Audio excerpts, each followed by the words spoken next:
Welcome to everyone. I have a very simple task is to welcome you and give you a short introduction of or add to the WAPP presentation as well as our vision for the Asia and the Pacific chapter. Next slide.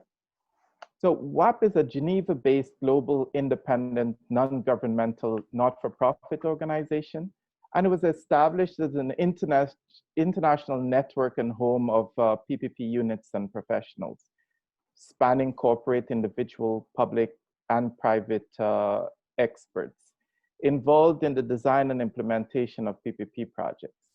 Some of the benefits of being involved in WAPP is the global collaboration that members can have with other members across the globe, some mentorship opportunity, certainly networking with peers across the globe, and the promotion of best practices and advocacy for PPPs and the profession as a whole, and to keep and help society achieve the UN SDGs. Next slide. So the structure of WAPP is set up in regional chapters, essentially being the eyes and ears of the chapter on the ground with sort of region-specific content and engagement within those geographies.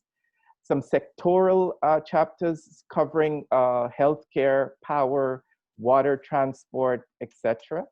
And thematic forums or groups. We have the Young Professionals Group, Legal, Financial, Academic, People First, and Women in PPPs.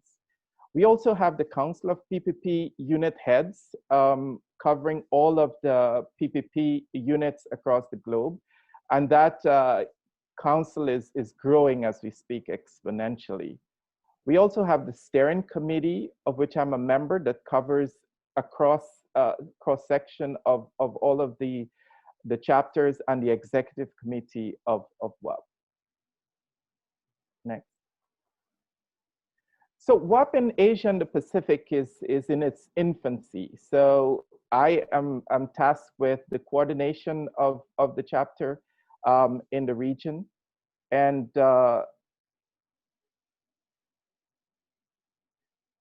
we have a critical mass of PPP professionals in the region to really have a successful engagement of members within this region and have a strong presence. Today's webinar is the first in a series of events and activities that we hope to put on to engage with members across the region.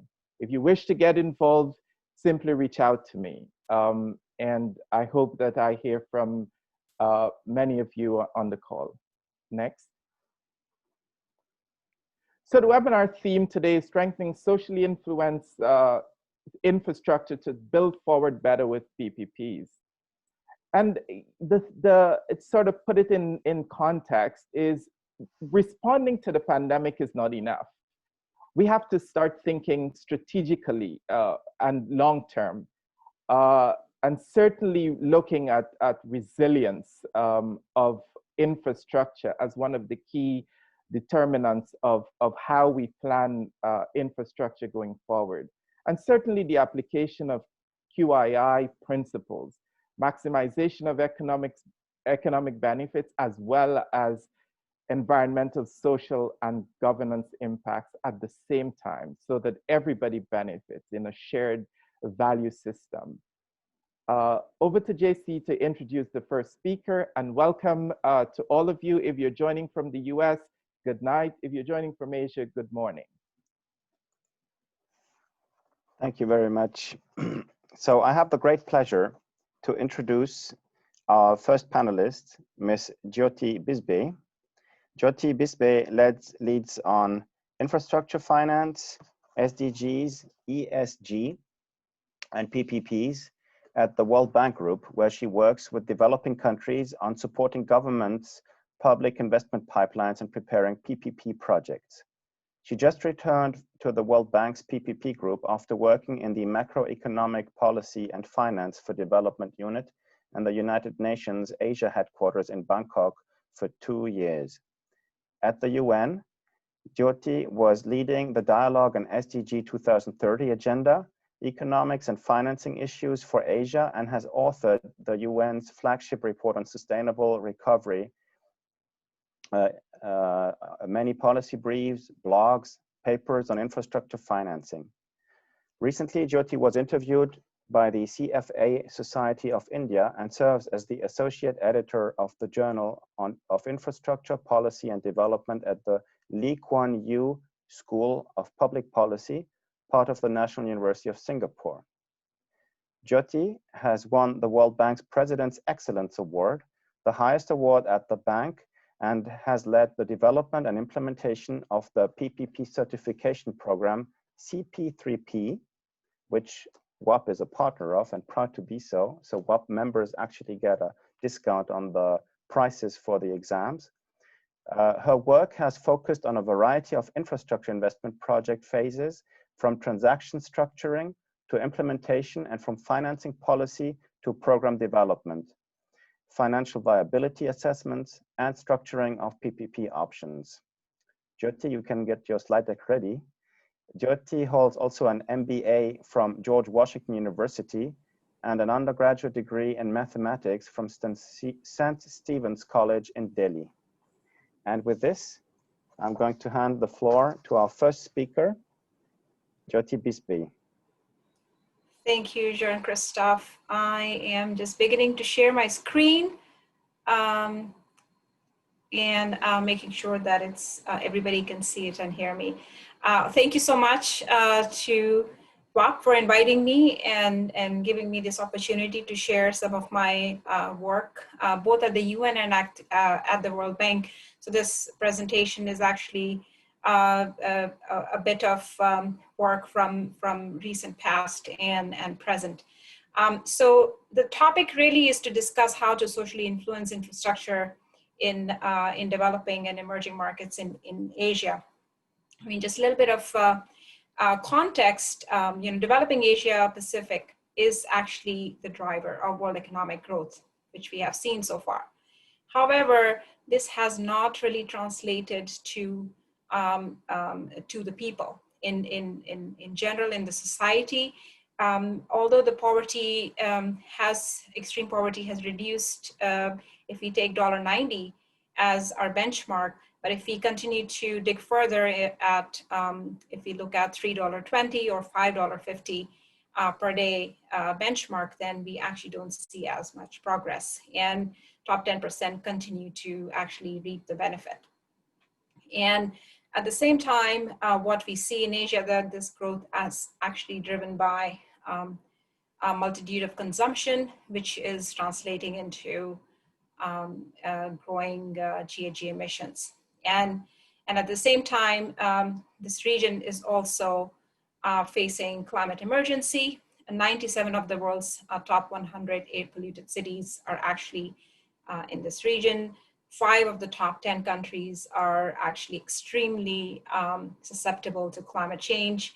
And we are continuously seeing that even the countries and the cities which we are sitting in, traffic is increasing and the air is getting worse and worse. So what we are actually seeing is that the SDG progress towards the 2030 agenda is not keeping its pace. As of 2019, this is again from UN, my UNSCAP, where I was in Bangkok. And this chart shows that as of 2019, the progress which the country should have made, they are not on track. So most probably by 2030, they will not be on track. And you can see these 2 boxes which are in red. One of them is climate action and the other one is consumption production. They're actually regressing in this region. So COVID-19 actually pandemic has disrupted basic infrastructure services delivery even more if considering that we are not making that much progress to 2030 agenda. And so it's going to even further regress the progress which the countries are making. And in specific to infrastructure projects, which are already under construction, as part of our PPI database in the World Bank, we've done some analysis. We are tracking the projects in developing countries. And this shows these 3 charts show that the most disruption is actually in Asia region, which is a combination of EAP, East Asia Pacific, and South Asia SAR. If you see, it's more than 50% of the projects actually are sitting in Asia region. And the top two reasons where the disruption is actually taking place, first one is logistics, and second one is related to human capital, lack of human capital. And so obviously private sector cannot continue this business as usual approach. While even before they were not making that much, countries were not making that much progress towards 2030 agenda. And now it's even going to be affected even more with all these disruptions. And private sector traditionally has been focusing on construction. And this is just a little bit of information from McKinsey that actually profit margins and just focusing on construction is not enough and is not going to really take, not going to really become as a full partnership between the private sector and the government. So what does the private sector need to do? I mean, it needs to pay attention to the whole life cycle cost and benefit.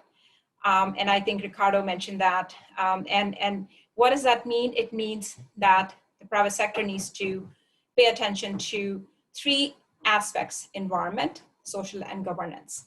And in terms of social, the important elements are, which we have not really paid attention to, things like human rights, employee relations, diversity, working conditions, local communities, health and safety, conflict. So these things are now becoming more and more important, especially if you remember the top two reasons were logistics and human capital. So in terms of social infrastructure, we're traditionally, which we have taught as education and health. So recently, the International Capital Market Association came out with some principles, and they categorize social infrastructure in these categories, which is basic infrastructure, services, essential services, affordable housing, employment, food security, socioeconomic advancement, and empowerment, projects which promote these elements. So these social projects are generally smaller in size. They are not as newsworthy. Politically, they're generally you will see the governments want large projects where they can cut the red ribbon. These social projects are mostly at local level, which adds a little complexity between central government and local government, and then you have municipalities. It's harder to define outputs and track impact. There are multiple users, there are multiple off-takers, so it's harder to define a contractual relationship. They are generally economically needed, necessity, but that necessity does not mean that they are actually financially profitable, that they're going to make return for the private sector. So that actually means that if the private sector is interested, if a PPP happens, we will generally see government pay kind of modality where either through lease or availability payment kind of an arrangement. There's a strong role of community engagement, and social impact is heavily and strongly related to environment and climate change, especially in Asia, where we've seen that it is actually at the forefront of climate crisis. And social impact also means that it's actually the governance is fundamental to actually seeing an impact on the ground among the society, among the people, among the family members, among the household. So this kind of, I want to make sure that we understand that there is a link between E, S, and G. But pushing it further, right? So the topic of this discussion is socially influenced. I mean, what traditionally we are looking at is social infrastructure, but we need to look at both. We need to look at social infrastructure and we need to look at economic infrastructure. And by looking at economic infrastructure, we need to see how we can actually be inclusive of social factors in economic infrastructure, which actually gives more mainstream aspect to actually bringing social factors into the discussion in terms of PPPs and government's objectives. So what needs to change? So what is happening today at the policy level? Regulations are lagging behind. We have seen, and we are seeing that environment target-based regulations are lagging. So social is kind of catching up because of COVID-19. Of course, we are seeing COVID-19 has put this issue even at the forefront, even more than environment. But when even the environment regulations lagging behind, people are just beginning to think about how we can actually put regulations related to social factors. At the planning level and at the project level, the government decisions and planning in terms of what needs to be done is very disintegrated. One, the whole life cycle approach is not taken, and second, every decision is made in silos. So if there's a social issue, for example, and if it affects the entire community, they need to be looking at those issues in a cross-cutting way, which may involve social infrastructure projects and economic infrastructure projects. So this region being the face of climate emergency, poverty, and inequality, we need to look at the linkages between environment and social and governance. None of these three can be actually looked at individually. They have to be looked at together. At the policy level, we're already talking about environment, scope 1, 2, and 3 kind of regulations. Why not for social factors? We need to kind of push ourselves to say, this is equally or even more important. We need to look at both planet and people together.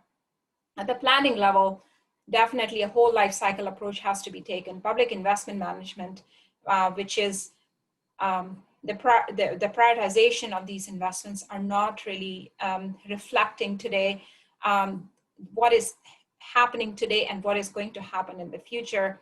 So the CBA analysis, the cost-benefit analysis, have to include some of the mainstream elements in terms of economic, social, and environment.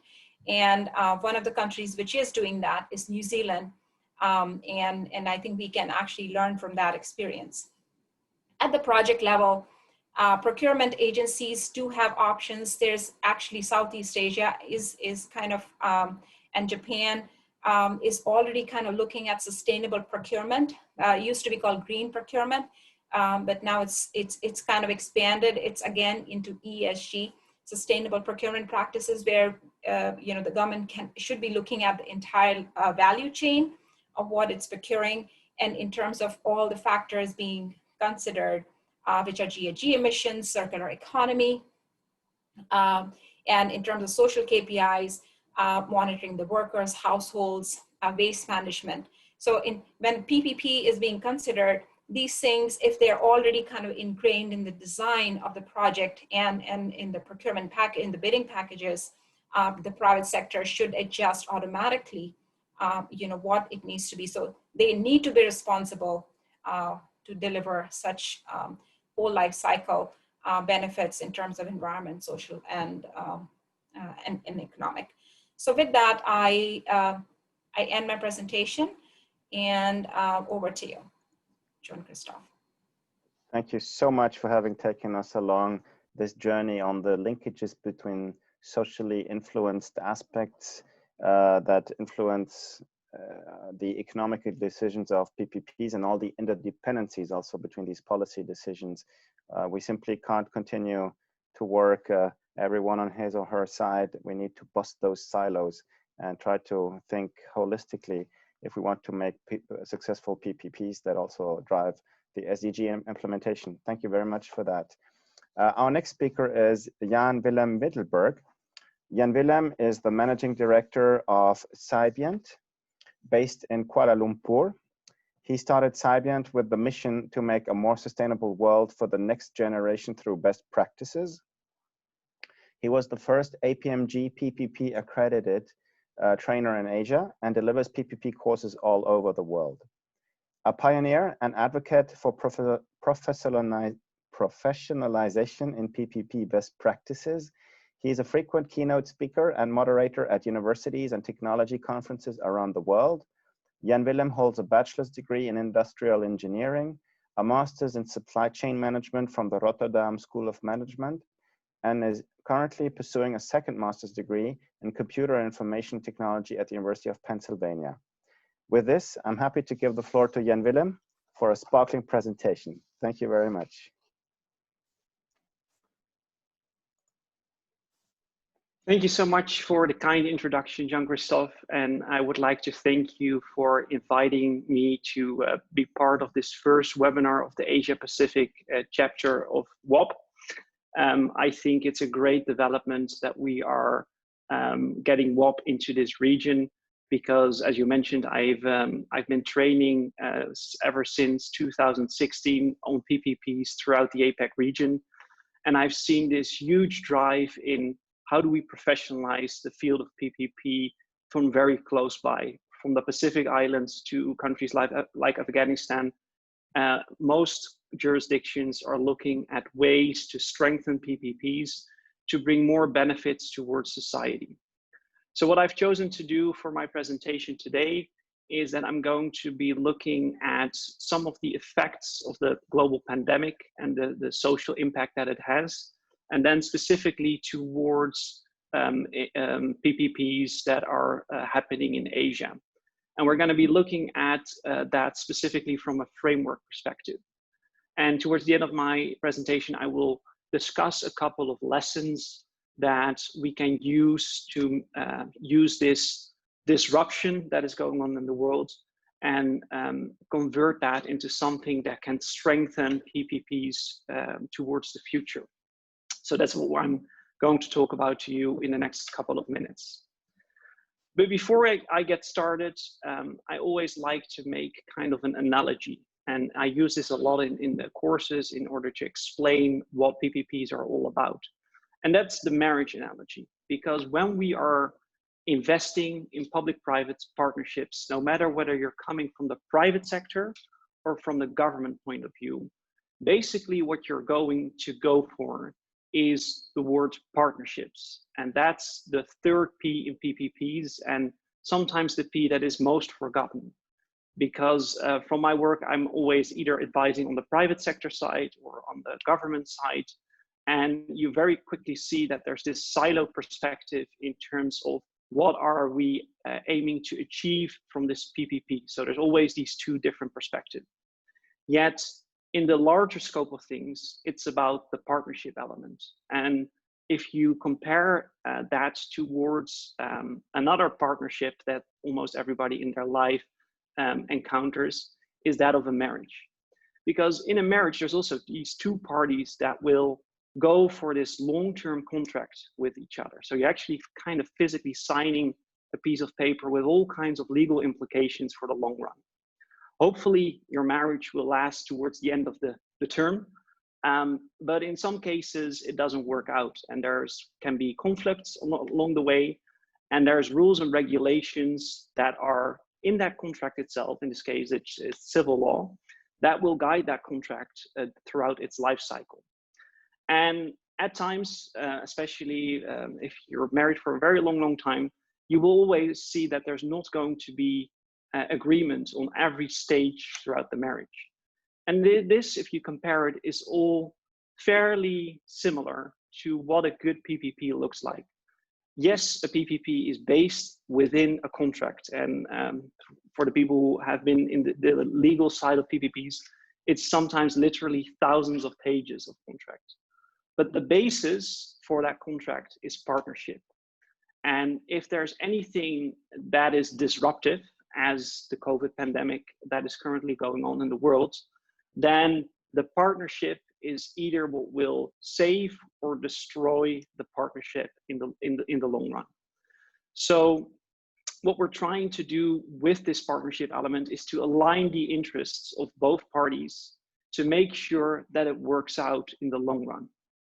And especially in the pandemic world that we're living in today, I kind of find this last clause in most marriage contracts always very applicable. Because when you are entering into a marriage, you're kind of promising to take care of each other in sickness and in health. And what we are now experiencing, and which is very similar to a PPP, is that we are in this period of sickness. Now it's called COVID-19, but there might be other instances of this coming along towards the future. So how do we deal with that? What lessons can we take away from that towards the future? And how can we turn this very negative event into something that will make it stronger towards the future? And I think that these are some very important lessons on how we can use this event to make PPP contracts stronger. Because I'm a very strong believer that PPPs form a way to elevate society and to make sure that there is more shared value and a more sustainable world for everyone through the use of this mechanism.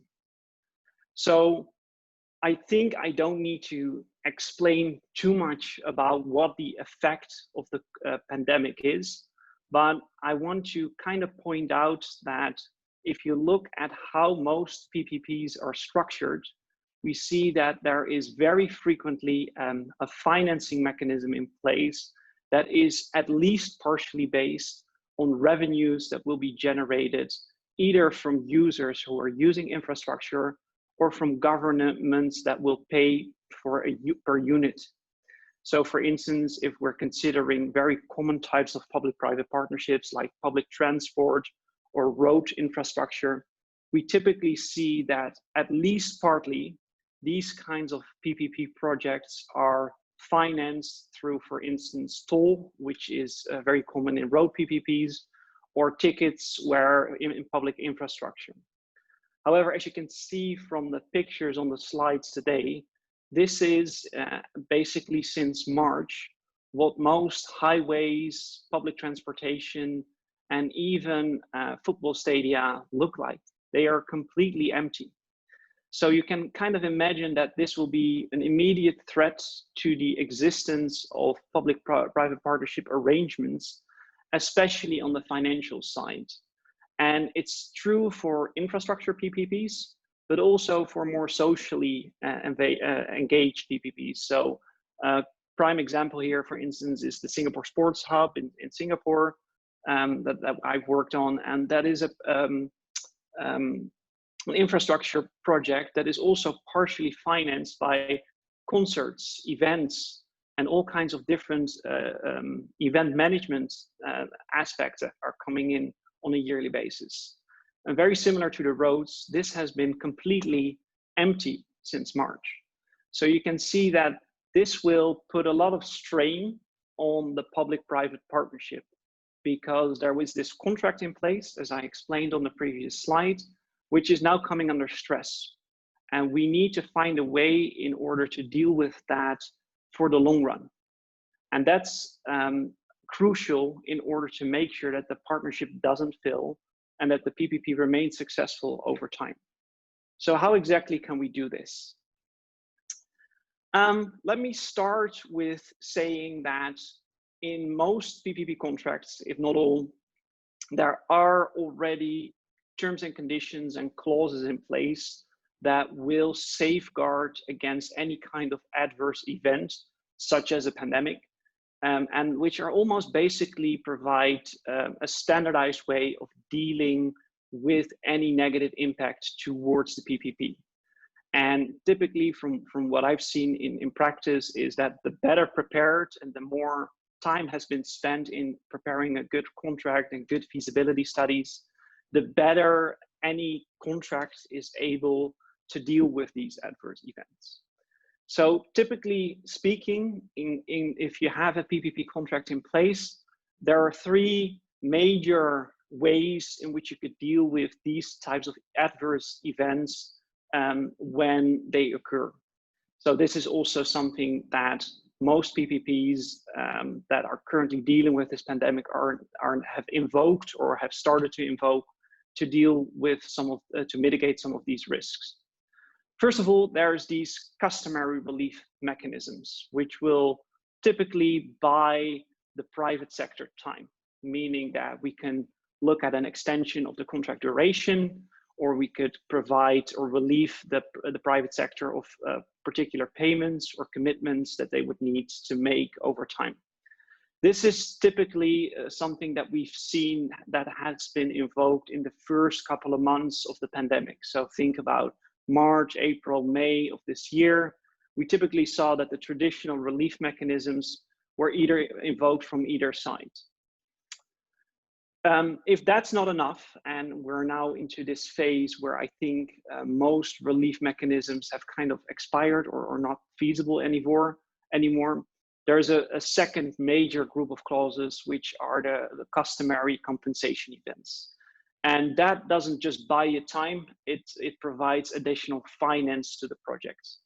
So here we can think about providing additional payments for cars that don't travel over the road, or to compensate for travelers who are not using public infrastructure nowadays. So customary compensation events really not just give the private sector time, they also provide the private sector with additional money in order to keep the PPP going conform what was originally envisioned.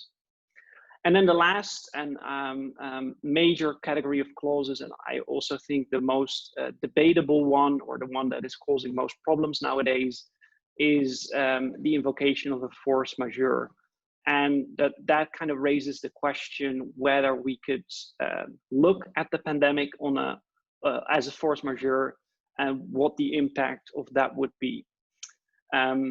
As you know, there's many countries are made up in APEC, so each of them have their own different definitions of whether that clause can be invoked, and it's sometimes even dependent on either a state level, like we see in Australia, but that's a third major relief aspect, which is also is structurally embedded into any standardized PPP contract.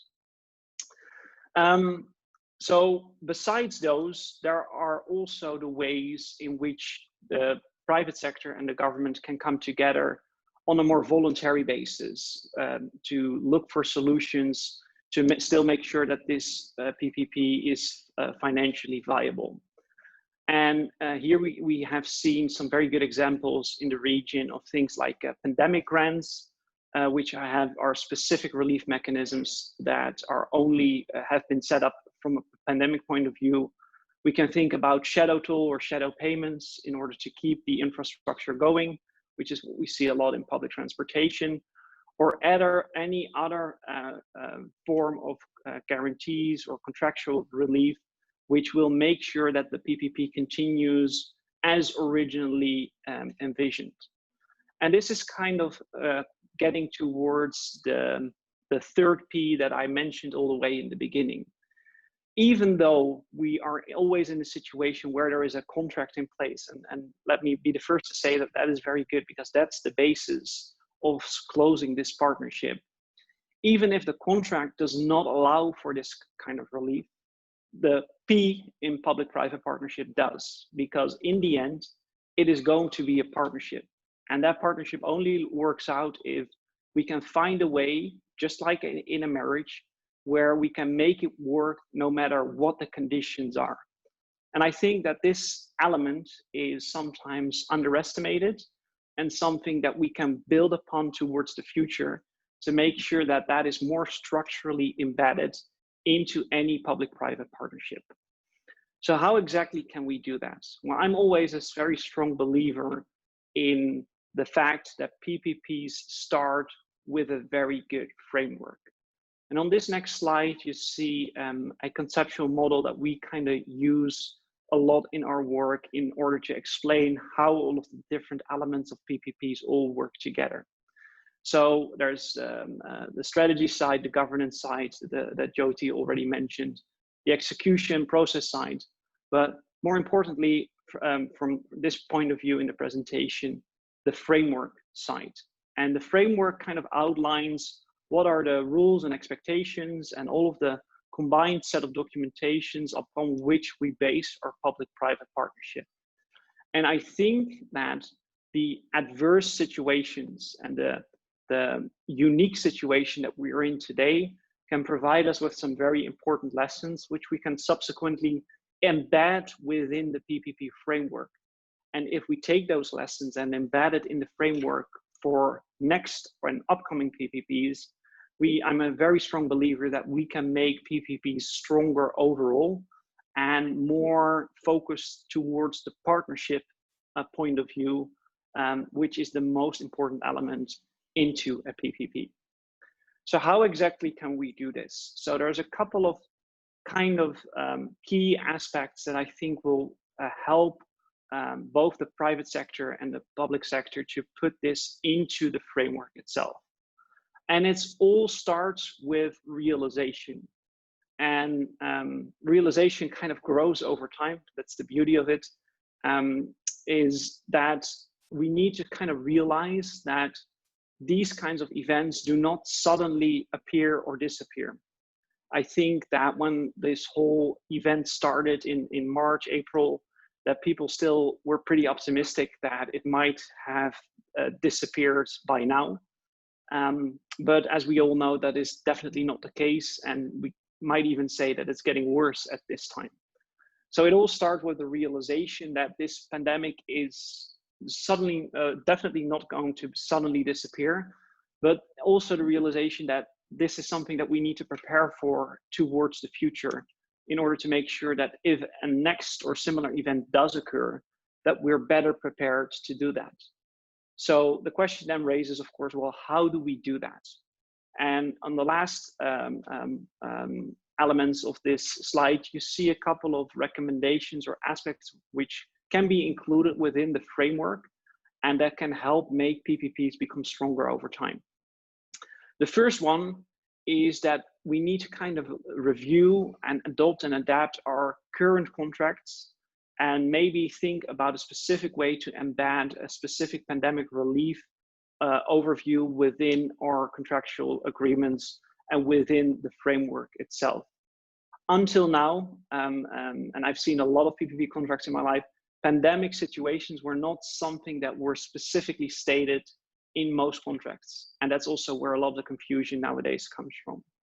So we need to start thinking about a PPP definition that kind of allows private sector innovations that inform and help future handling of crises and external shocks like the current pandemic.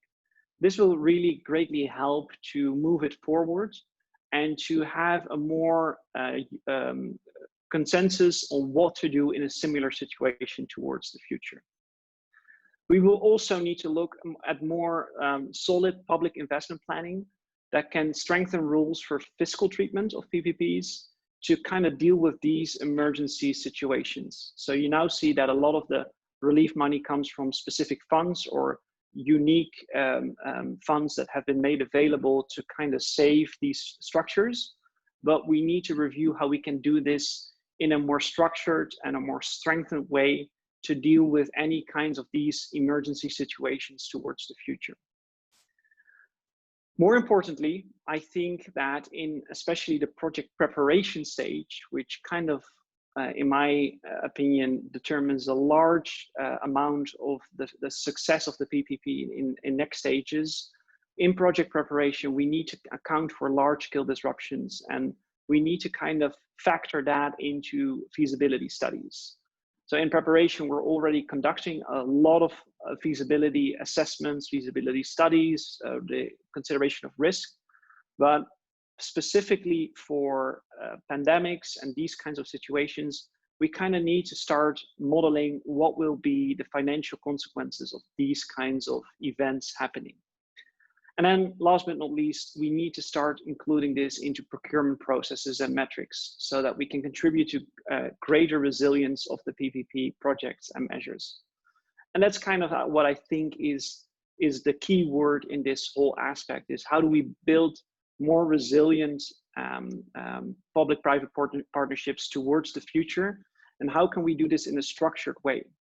So that kind of brings me towards the end of my presentation.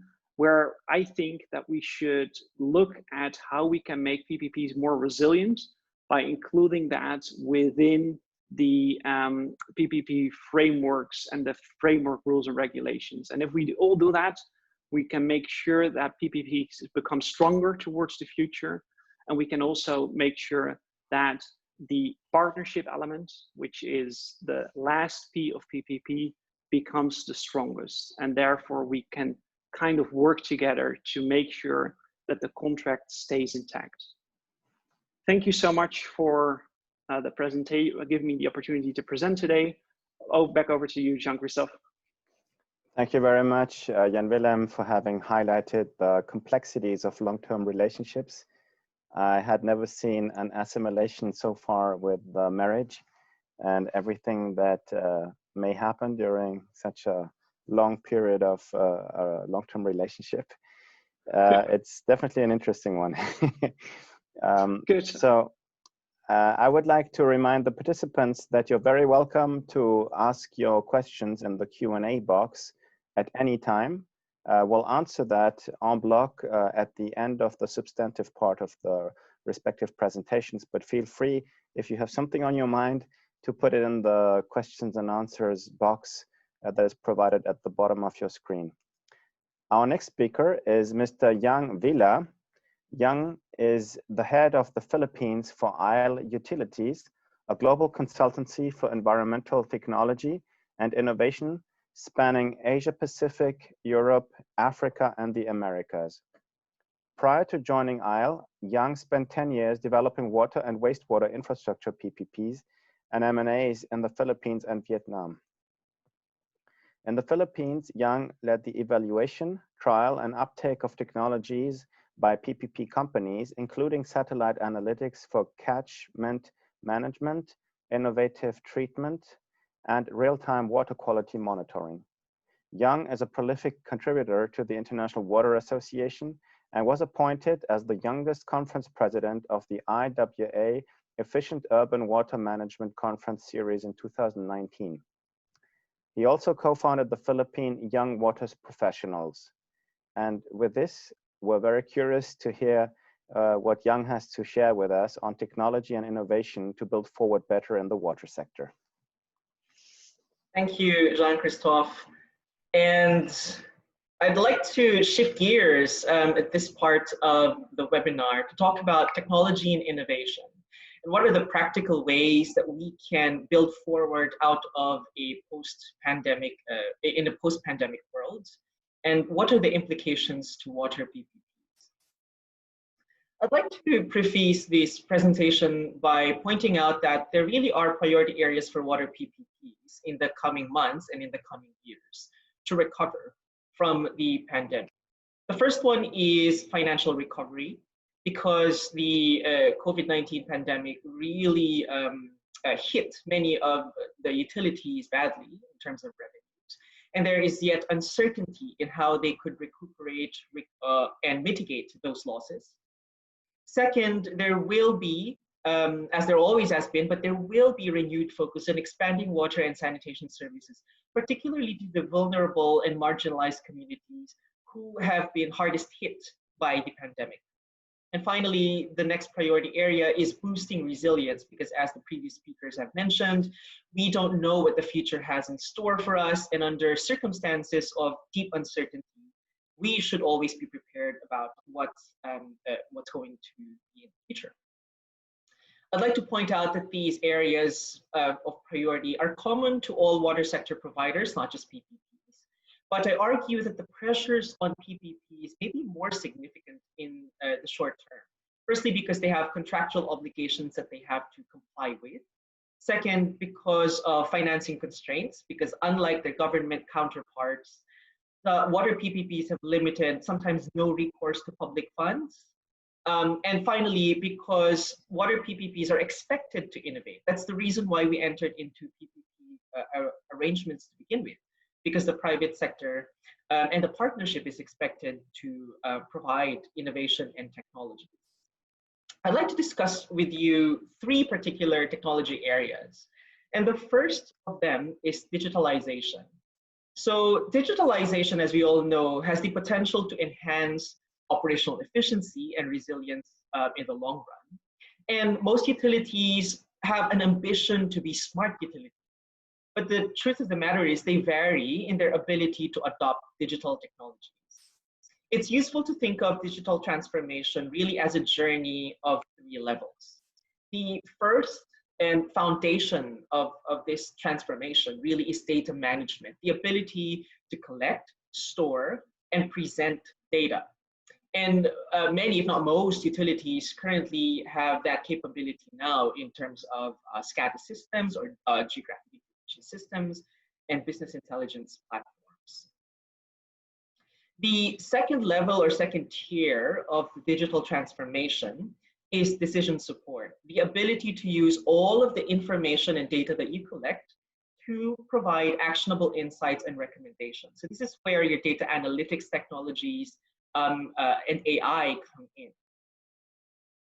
And at the top or peak of this pyramid is full automation. This is where the system is designed as closed loop with minimal human interference. So the key lesson that has to be learned here is that water utilities have to find themselves in this pyramid. Where are they in this journey, and where do they want to end up in, and why? What are the reasons? And you see in the bullet points here some of the value drivers that might be the reason for that.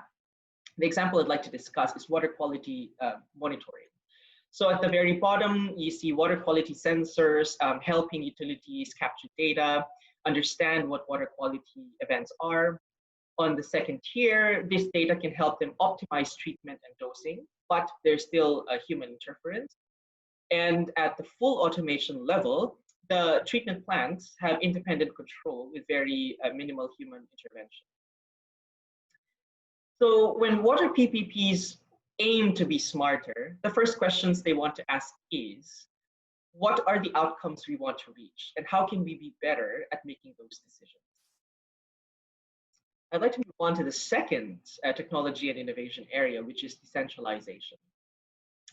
What we've seen, not just in this pandemic, but also in many other disasters in the past, is that over-reliance on a centralized system can lead us, can breed many single points of failures. For example, if you only have one water supply, large-scale dam, for example, that's prone to insecurity, or breakage or damage, then the entire system is at fault.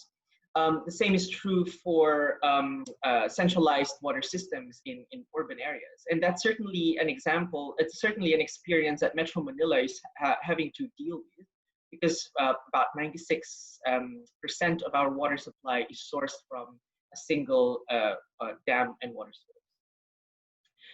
The other experience we saw during the COVID-19 pandemic is that centralized systems actually exclude vulnerable communities. And there are many reasons for that. There are many social political reasons for that. One is the perception that vulnerable communities, the urban poor, for example, have low capacity to pay for these services. And what decentralization allows utilities to do is it enables equitable service provision by having fit-for-purpose and low-scale solutions. There are many technologies now that actually work better at lower scales, not at the large economies of scale that utilities are configured to operate currently. And these kinds of solutions include a combination of traditional gray infrastructure and green infrastructure. Apologies for the typo, that should read combination of gray and green infrastructure, as well as nature-based solutions. The recommendation here is not to break up your centralized system into decentralized pockets, rather to find opportunities within the water utility value chain where decentralization can add value. So on the water supply side, you can look at developing new water sources, for example, or having more treatment and storage across the network rather than just having one asset. And same thing with distribution, having independent systems. On the wastewater side in sanitation, there are now more inclusive ways to collect and treat human waste, both solid and waste, liquid waste. and that don't require large-scale investments that sewer systems typically require. Decentralization further enhances our resilience in the water sector by adding flexibility, redundancy, and alternatives. And the key lesson I'd like to impart here is that the alternatives today may be mainstream tomorrow. And I argue that water PPPs can lead the way in this regard. The final area of technology and innovation for building forward better after the COVID-19 pandemic is resource recovery and circular economy. So what do you mean by circular? Circular really just means turning your waste into food or input for further process. The best way to understand that is through this butterfly diagram by the Ellen MacArthur Foundation, which I'm not going to discuss in detail in the interest of time. But the left-hand side represents the organic or biological cycle, whereas the right-hand side represents the technical or inorganic cycle. The water sector is concerned with the left-hand side, and this is where you will see the intersection of water, energy, and food security, what we call the nexus of resources. So for the water sector to really contribute to the circular economy, the baseline requirement is having good wastewater collection and treatment. And unfortunately, in Asia Pacific today, this is not yet the case. A recent article by the ADB showed that almost half or more than half of the ODA funded wastewater treatment plants have either been mothballed or decommissioned or not even started because of poor design, lack of operator knowledge to control and manage these assets. And so we need to step up our game in wastewater management. But even with good wastewater management, the circular economy may require the creation or facilitation of markets for new products, which I think is actually an entirely new PPP opportunity on its own. What are these new products and new markets? So there are many products that you can derive from wastewater sludge, including biosolids and biogas, precious metals that you can recover from effluents. You can also recover nutrients like phosphorus, nitrogen, proteins, as well as new materials like cellulose, bioplastics, and construction materials. So to the extent that there are economic drivers and demand for these new products, then water PPPs can embark on resource recovery and circular economy. However, this requires rethinking of the traditional utility business model. We have to go beyond just water service and think about the more systemic impact of our services. And the question for us is, can water PPPs deliver on the circular economy goal? To wrap up, the three technology and innovation areas that we argue are important for building forward better in a post-pandemic world are digitalization, decentralization, and circular economy. I'd be happy to answer any of your questions later, or if you'd like to get in touch to get to know more about these specific technologies, please do so. Thank you. Thank you very much, Jan, for this excellent overview on the need of digitization, decentralization, and also the circular economy aspects of PPPs in the water sanitation industry. Our next speaker is Professor Chae. Professor Ilkwon Chae is the Managing Director of Global Infrastructure Institute based in Seoul, Republic of Korea. He's a PPP expert and has more than 23 years of experience on strategic planning, policy and infrastructure projects for the Korea government, the World Bank Group, the Asian Development Bank, and the private sector. Professor Chae is a well-known Korean PPP keynote speaker and moderator in Asia. He holds a bachelor's degree in public administration and a master's degree in economics at Korean University, an MBA from the Manchester Business School, and a lot of involvement with various organizations, but it would probably be beyond the available time to present all these organizations. We're very, very happy to have Professor Chae now share with us his ideas on how to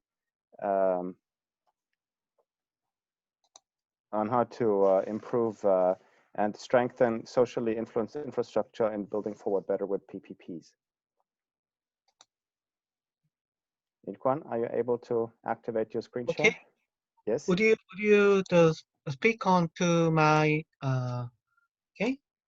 It's Yes. okay. Yes, thank you. Would you see my video? Yes, please. The host is postponed to my video. It's okay. Yes, you can put your video on, please. Okay. So thank you so much. Right now I'm not open my video, but we can start. We can start. So today I have a presentation for Korea PPP. So any problem for share? Okay. I'll start. I'm talking about the Korea case study, how to the Korea PPP methodology to make the COVID-19 quick response and management. This is my first time to speak on the WAPPP. So also I'm the first man to the Korea. This is the situation for 2020 COVID-19 case in Korea. So first of all, in the February 16, 2020, the Korea is to outbreak for the first the coronavirus, the disease person from the tourists from the Wuhan in China. At the time, the Korea has a very, very big fame to about Korea before experience with the disease from to China SARS 2013 and MERS from the Middle East in 2015. That's why the Korea government is very controlled and very high using for technology by using for PPP methodology. And so nowadays, Korea is one time in the 60th August is overwhelmed, but nowadays less than 100 per day. As I heard that from to the news from the global, every day 500,000 people to the disease from to COVID-19 every day. However, Korea is 52 million population. However, the average is less than 100% every day. That's why the most important part is we are using for public-private partnerships. For most successful case is COVID-19 tracking, use of the credit cards and checking the CCTV and confirm the patient by PPP modality. Okay, this is our right now the situation. This until 26th of October 2020, the total of the confirmed case is 25,955 persons, and every day less than 100%.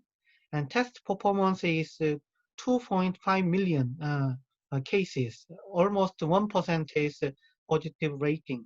That is now the situation for Korea. It's now controllable with to co-work with the public and private sector.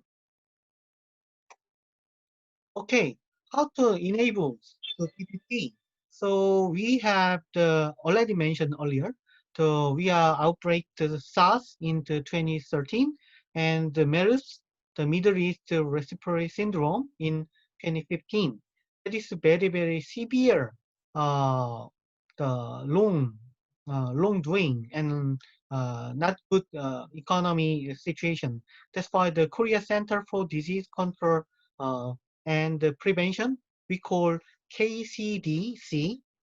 This is KDCC, the organization. It's grant great authority and autonomy as a control tower for infectious disease control for all the Korea. And second is Korea people is not the opposite for using for our credit card or the individual record because of that is we are called the pandemics.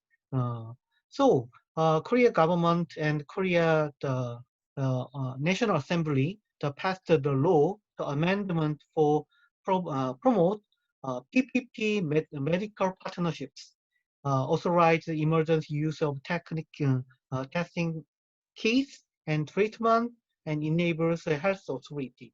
So in Korea cases, we are usually to healthcare system is public-sided.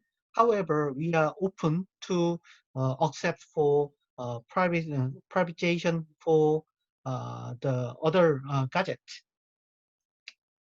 For success factor is the testing, tracing, and treatment for PPP model. And laboratory diagnostic testing is very, very essential for success to control this pandemic. The first time the Korea is the first day to announcing for the COVID-19 disease infection is from Chinese traveler. After then, Korea government is starting to talk and deliver for all of the informations. We already mentioned the Yang. So we are using for the digital technology. That's why we are co-worked with the private sector company to make a COVID test kit. To starting point all around 6 companies to every day 20,000 kit. From now on is a test about 19,000 tests a day. And this is also the supporting from to the Korea Center for Disease Control Prevention Agency. That's why the Korea government is supporting full support for the private sector. After then, private sector is no mention to about their price. That's why they have more produce, and now they have a lot of record for the experts for the COVID test kit. And second is how to tracing and screening. Korea is we are using for driving through screen station and walking through screen station. Most important thing is how we will deal with them and with not contact with other people. So Korea is innovated from to the one of the hospital the procedure they are using for driving through screen station. Korea government is adopt very soon, very early, after then spreading for all of the territory of Korea. Also, this methodology to deliver for the USA, as I understand. And other thing is walking through screen station. This is two kind of booth, positive press booth or negative press booth. This is more easy to access for people who are very curious about the contents for COVID-19. And third one is tracing. Tracing is very, very important. How fastly we catch up for COVID-19 infection is the people.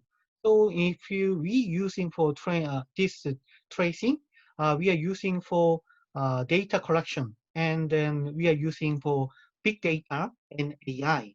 After then, we are working with the ministry. Professor Chae, are you still with us? He seems to have dropped off. So I suggest until he's able to recover his line, we'll maybe switch to Ted Herbosa, if that's fine with you. Is that okay?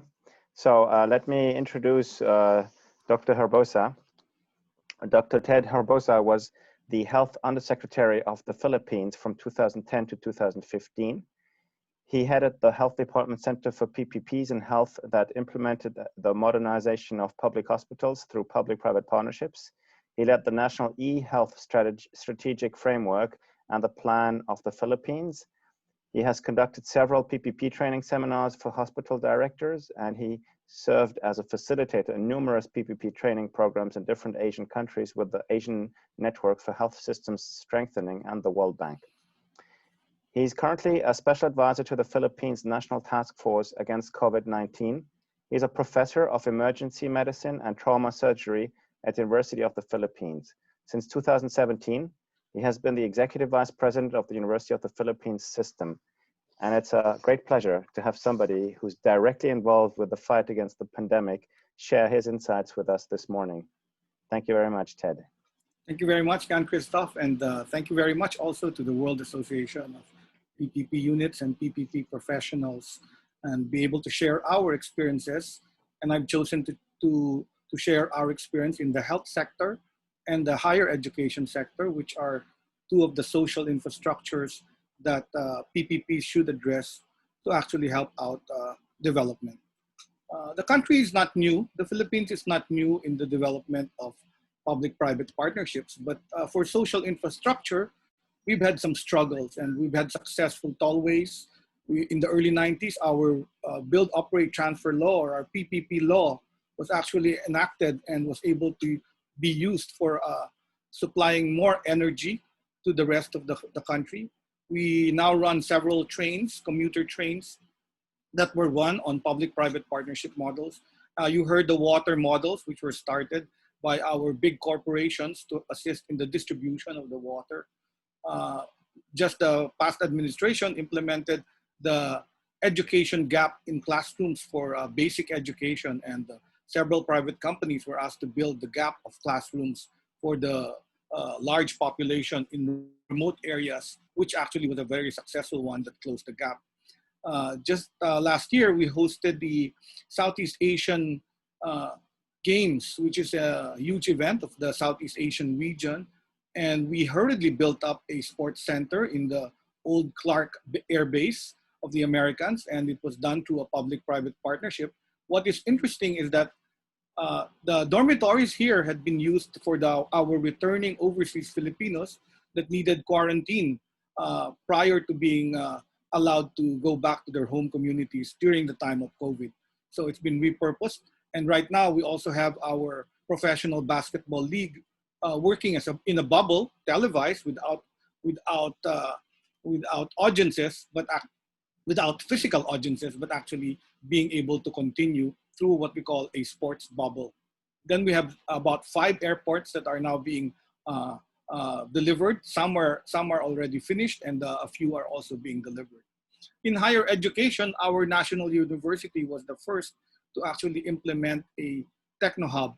This is an idea to get the academia closer to the business sector, and we have the Ayala Techno Hub, which used part of our land grants as a government university, and be able to use its earnings to actually send our faculty for their doctoral degrees in other international universities.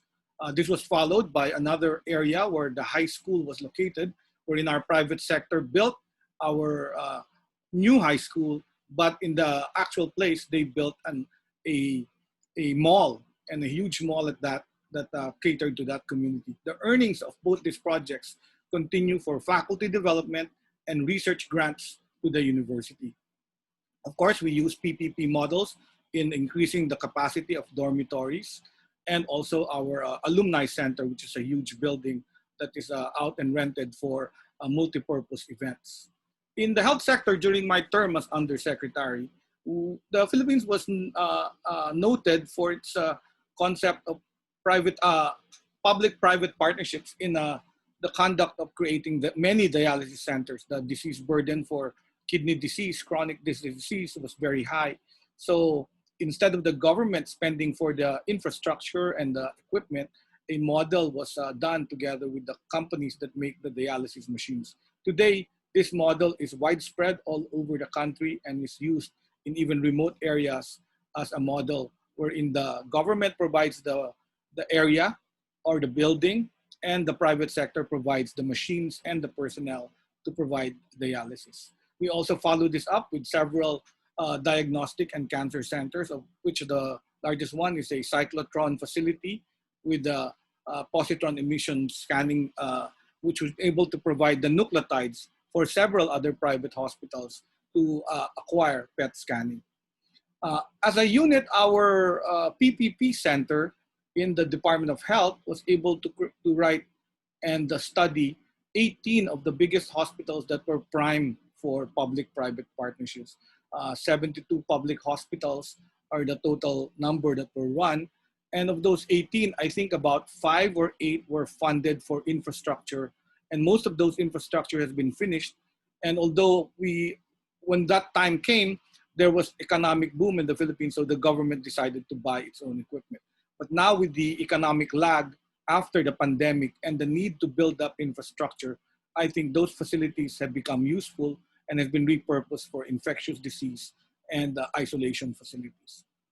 We also had a vaccine self-sufficiency project, which is now going to be revived because of the need to be able to produce your own vaccines in your own country, especially in the time of pandemic. So we're currently undergoing the solidarity trial of about four vaccine candidates, and these are being tested in the Philippines right now.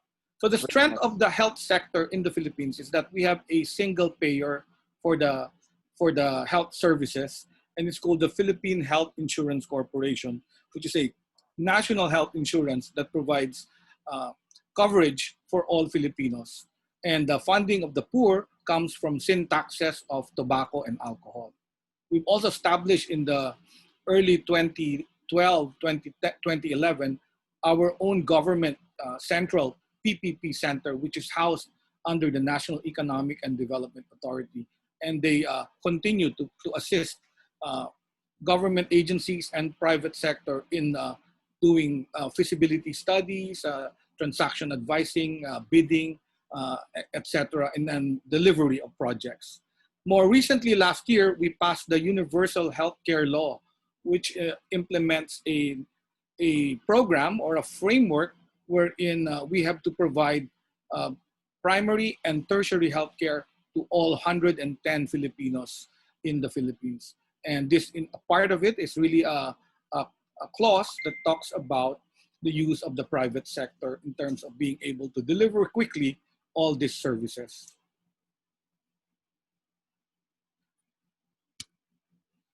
So we learned many lessons over this time. As I said earlier, we used initially for the healthcare sector the old build, operate, transfer framework, which was used in the tollways, which was very successful in the tollways. Unfortunately, we discovered that this was very painful and difficult to do because of the complexity of a hospital and a healthcare system to be delivered. It's not as simple as a road or a water distribution facility. So we moved from that initial BOT model to a build, transfer, operate. So we initially funded those 18 hospitals I mentioned with government funds in the hope that those cancer centers and heart centers would eventually be bidded out for operations with a private partner. So we had a project, the National Orthopedic Hospital. This was actually, we had a transaction advisor, the whole plan was made, and eventually this contract was signed together with financial close. Unfortunately, our successor did not give the go signal for this, and this was mothballed. So this was probably some of the lessons we have learned in taking care of a very big build, operate, transfer framework. So what we learned from that failure is that we lack the social marketing. In the Philippines, we continue to have conflicts, and our conflicts is with a communist insurgency that wants to overthrow the established government. And they labeled our project as a privatization of the health sector, which would increase the cost of healthcare, when in fact the opposite was actually the purpose of the PPP, to provide state-of-the-art healthcare for the poor and the disadvantaged. Next is really the issue on the health human resources, or the doctors and the nurses thought that by the PPP model, their job security was at risk. Unknown to them, actually, we would need more healthcare professionals to actually run a bigger hospital that was run efficiently. So this was the misinformation, and I think the lesson here is really to be able to get all the stakeholders, especially in a social project like a hospital. Ted, 2 minutes. Okay, thank you. And then we have the Universal Healthcare Law. We found a clause that probably would restrict some of the PPP in health for the future. But the good thing is our government is now building a program for infrastructure, which is the build, which was kind of affected by the COVID-19. But Now, this COVID-19 exposed that our health infrastructure has huge gaps that needs to be addressed through an infrastructure development. So the opportunities really are a lot. As I said, we have the Universal Healthcare Law, which is the framework for delivering universal healthcare to Filipinos.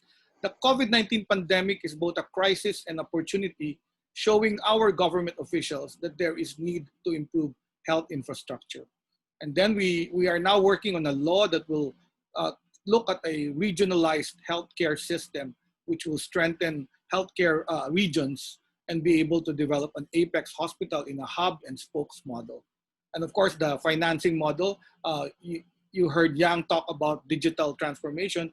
I think the same goes for the healthcare, especially if you want to do PPP. That means the financing and the payment schemes must all be digital. And of course, we have several hospitals that have been identified by the university to be built. And the picture is one of the first ones. We're in the feasibility study, our second teaching hospital of the university.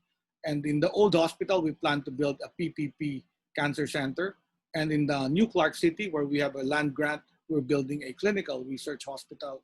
And then in Los Baños, as well as in Davao City, where we have a campus where the mayor wants to build a city hospital, and we have offered our land for partnership.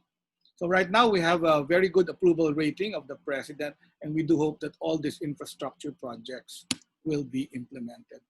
So very important to study all the economic difficulties as we open business from a very long lockdown, improve the cancer and cardiac care centers, which were stalled because of the COVID-19, and be able to build centers or infrastructure that would fight future emerging and re-emerging infectious diseases, and shift the political influence, especially of the regional local health systems, produce vaccine production, study the supply chain, especially when you look at the vaccines, it's all minus 20 and minus 40 degrees, and study that cold chain, and I'm sure the private sector will be the one to deliver that, plus all the medical and pharmaceutical manufacturing that needs to be done. Thank you very much. This is my contact email. If you indeed have questions, I'm more interested in the projects I have posted, do contact me. Thank you very much. Back to you, Jan-Christophe. Many thanks, Theo, for this very rich examples of various levels of public-private partnership realizations, very tangible projects, and you see there are many opportunities right now in the Philippines. I'll try to revert back to Professor Chae, if it's possible, if he's still with us. Yeah. He seems to be reconnected with us. Maybe we'll give him another 2 minutes so he can wrap up his presentation, and then we'll pass to the questions and answers.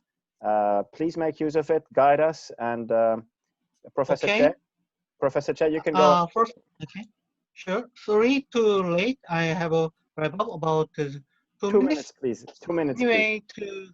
2 minutes. The testing treatment is using for PPP modality, and the social measure, also the public-private partnership. So we are know about the traffic basis, big data, mobile. After that, we are catch up how much people is using, transportate, and contact for each other. And to support PPP is our new Korea economy.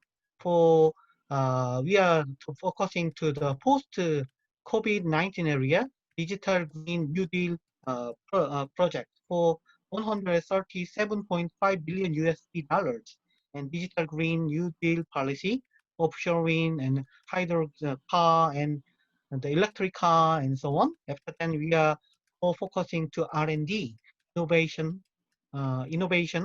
and other part. Okay, and this is my conclusion. Post-pandemic, using the Korea public partnership model is sharing Korea case with the webinar and strong public health infrastructure by PPP model. So that is support from the Korea government and the control agency. Not to support the Korea government, it's not the work. To using the cutting edge ICT technology, it's also using for public-private partnership and using for public data to use private company, and integration of government administering capability and capacity. It is very, very important rule. And the stick to the principle, openness, transparency, civil engagement, and innovation. And last one is going cooperation, going global cooperation, and solidity, international standardization. That is my slide. Thank you for all. And I'm so sorry to disrupt by the technology problem. Thank you. To return to the field.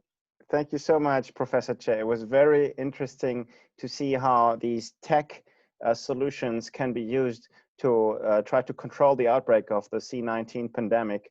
CCTV, credit cards, obviously it needs to be compatible also with the value system, and in a collectivistic system that's easier to sell than in countries with individualistic approaches where private data is much more of a concern. Thank you very much for that. Thank Ricardo, you. the floor is yours.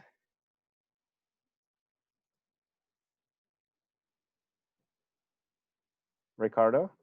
Yes, so we're back to the question and answer segment of the webinar. We have a couple questions online, and we have a couple questions prepared for our panelists. So the World Economic Forum estimates that we will have a global infrastructure gap by 2040 based on the current level of growth and spending in infrastructure of about $15 trillion by 2040. The ADB also estimates that in this region, about 1.7 trillion governments need to spend per year to 2030, which we're well below that level. So we understand that the private sector and PPPs are inevitable. There's a large amount of savings and money that the private sector holds, as well as their level of efficiency and application of the type of management practices in the private sector that will help try to narrow this gap.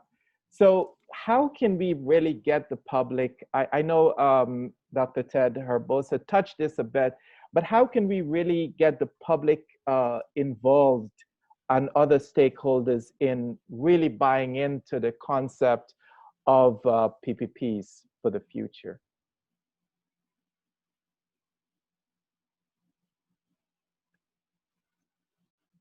Can I answer that? Yep. Yeah. So thank you for that, Ricardo. And that's what our experience was with the mothballed National Orthopedic Hospital, because we were so concentrated on the feasibility study, on refining the contract, the design, the deliverables, that we forgot about social marketing. And we discovered that the biggest resistance was a group within the hospital itself that was actually misinformed about their tenure and their job security. And because of this, this disinformation created problems for us. They created protests. They said this is bad for, this is the start of privatization of healthcare, which will be like the American model, which will be quite expensive for the middle class and the lower class. So we thought we were beaten to the punch because of that. We suffered a knockout because, of course, the public sided with that particular discourse, that dialogue. We should have invested very well in the beginning, engaging the stakeholders, talking to them about the social benefits of this particular PPP infrastructure. And I think that's very important because all our societies have different issues. So I cannot give a one-size-fits-all solution for everyone.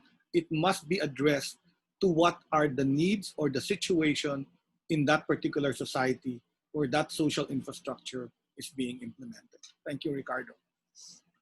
Thank you, Dr. Herbosa. Jyoti, you want to jump in? I know you have extensive experience here. How can we sort of convince the public that this is the way to go and this has a good solution for the future? Yeah, sure.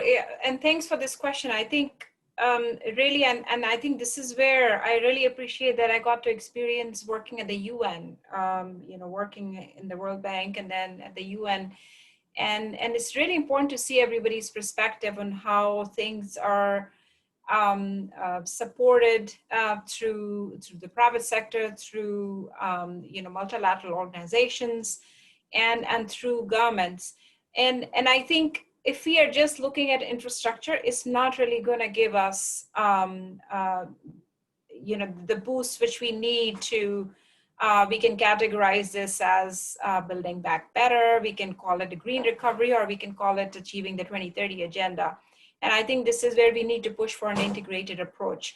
More and more multilateral development banks, yes, we have put out these numbers. I think almost every development bank has very trillions of number. I think after a dollar, I think everything is meaningless, because yes, it will cost a lot to fill the infrastructure gap.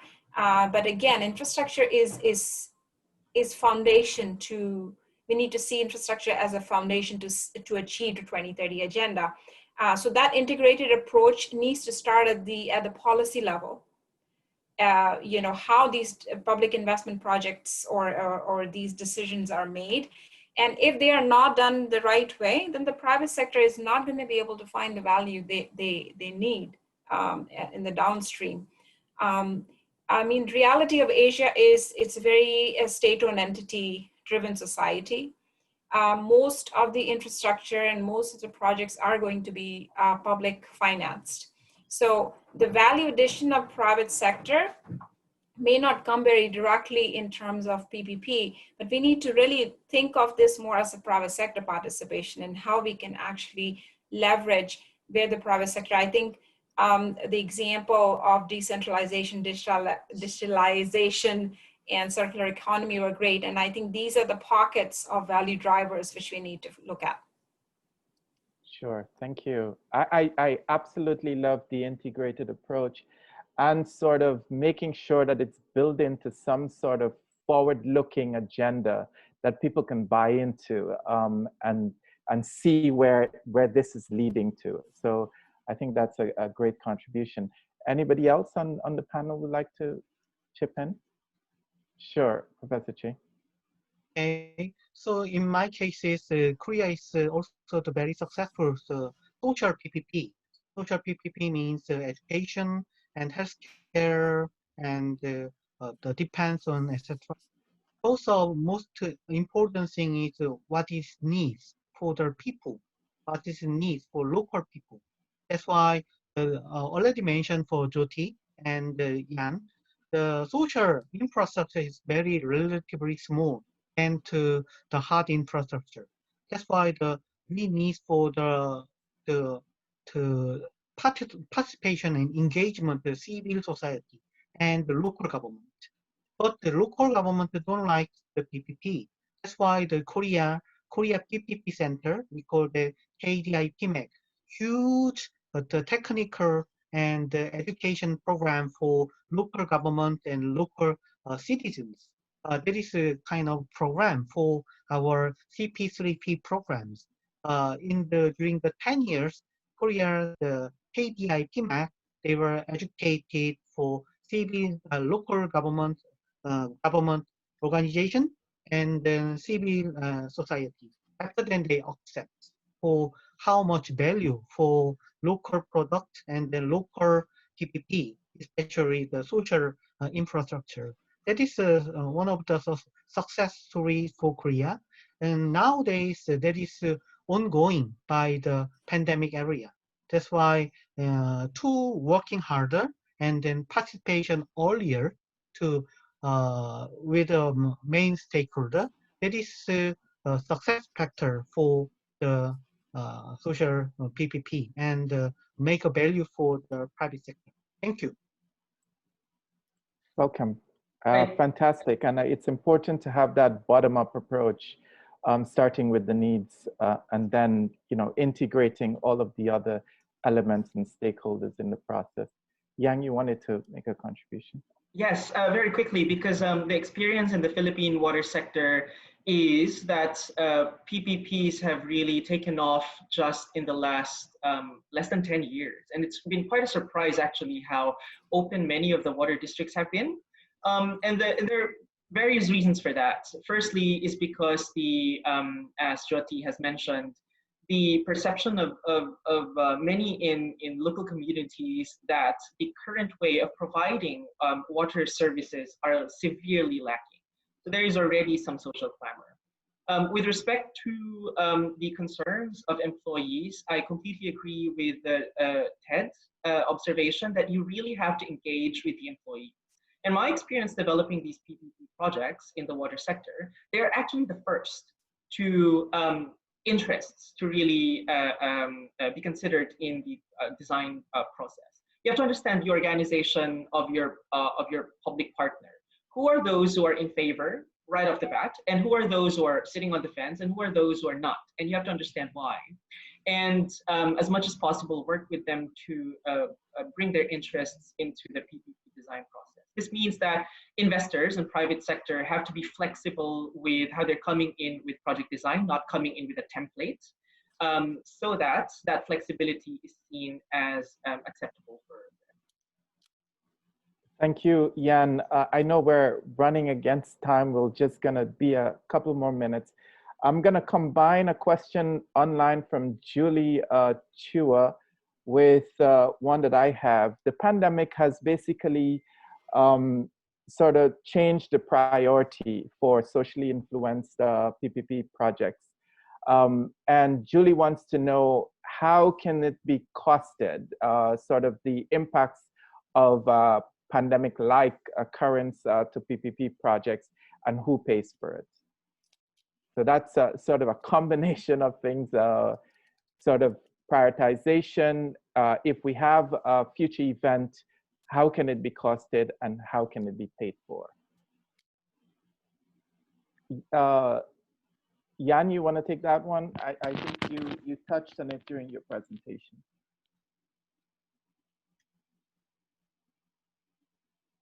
You're on mute. Yes, I'm very happy to answer your question. Thanks for reminding me. Yeah, I think it's a very good point. In the end, one of the fundamental questions is always, of course, who is going to fund the bill for these kinds of emergency measures. And I think that in a lot of these cases, it needs to be this collaboration between the private sector and the public sector, because it's going to be impossible to say, you know, this was so unforeseen that it needs to be funded by the government in its entirety. That's not fair either. So I think Jyoti also mentioned it very well. You know, it needs to be this balance between the different sides in order to all move forward towards a common goal. So that will be very different from project to project that is going on. And it kind of ties into the second part of the question is, how do we prioritize that over time? So the pandemic has now kind of reshifted priorities, but we kind of can wonder if that's not always the case, because priorities are also shifted not just because of the pandemic, it can also be shifted because of a new government or new elections. So this is basically an ongoing discussion, I think, in which there's always this trade-off between what is required now versus what is required in the longer term and more towards sustainability goals. So that would be my answer. And I know it's not a clear cut, it's either this or that, but it's a dialogue process. Thank you, Jan. Any other contributions? Sure, Professor Chae. So in Korea, we are using the mobile phone and mobile apps. Well, what is the priority for the civil society of our civils? In Korea, Seoul metropolitan government is using for polling apps. What is the main driver? What is the main policy to do in the social or hard solve the PPP or something, to asking the person during their 1 month. After then, they receiving the all poll by the apps. After then, they decision making. That means is Yang mentioned that the big data, AI, and decision making in already Korea, we have got all of the data from to the people's need and want by the mobiles. After then, we collaboration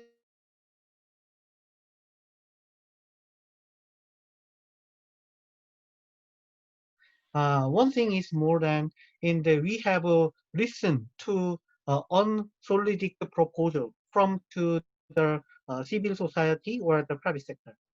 That means the government, not their self, and then civil society or private sector, they have a supporting proposal for unsolicited proposal by PPP. That is, even though small project is will be easy to accept for the local government. Why? Local people knows local problems.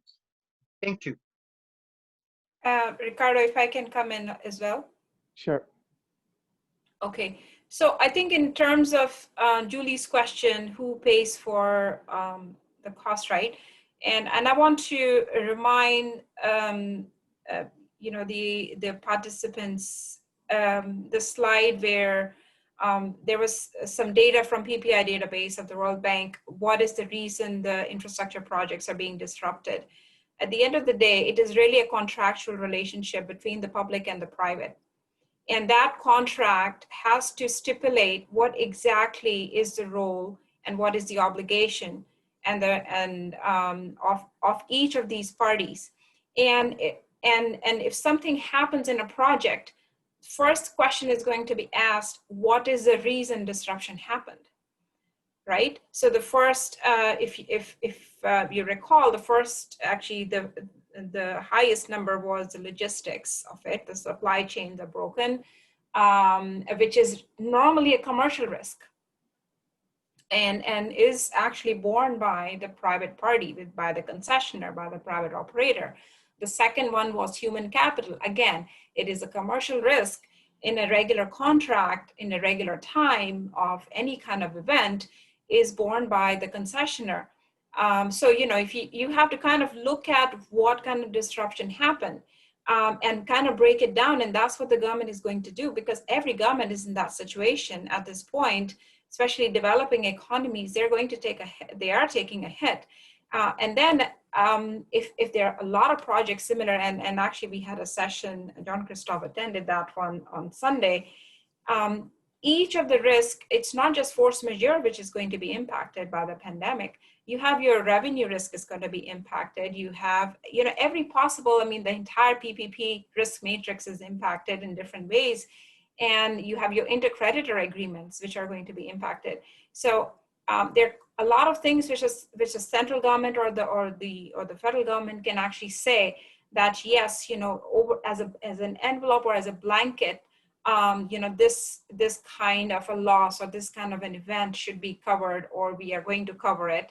And that will flow maybe into the contracts. Or it can be the case where the government doesn't say anything, then each contract has to be looked at individually. Thank you.